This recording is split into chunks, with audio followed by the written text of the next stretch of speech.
Okay. So we start quarter one with our balance from the 0th quarter. So what we had before. Then we're being asked to find the interest for this quarter. So remember, it's not going to be the APR times the amount, right? This is quarterly compounding. It's going to be that periodic interest rate.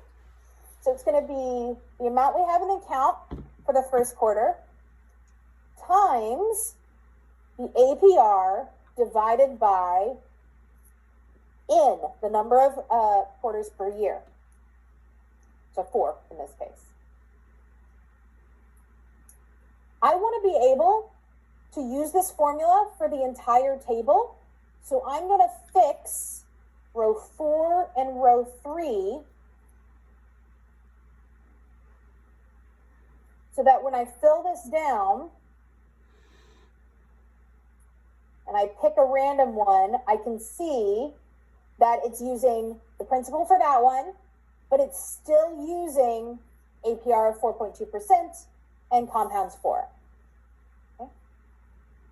So let me pause and talk to you about these Excel assignments really quick. This is meant to be done in Excel, which means that if you don't have cell references, Excel formulas, you're just not going to get any credit for this.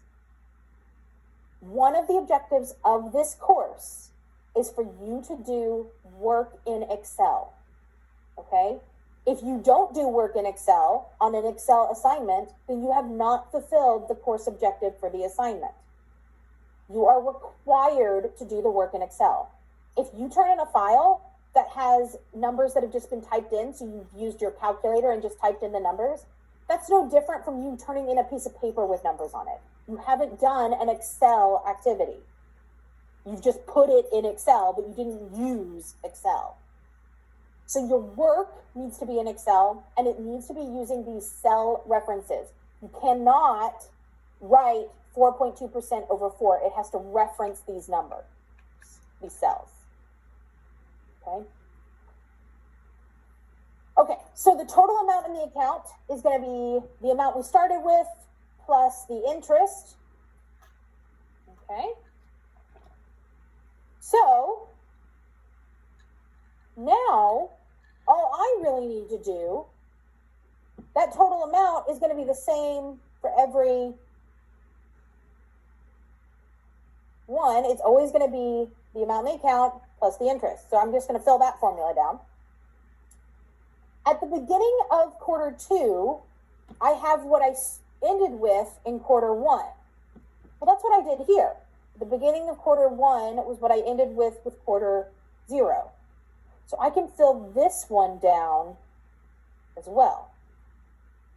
We can see if we click on a random one, starting in quarter 31 is what I ended with in quarter 30.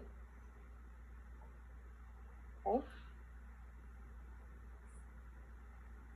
So for D, what's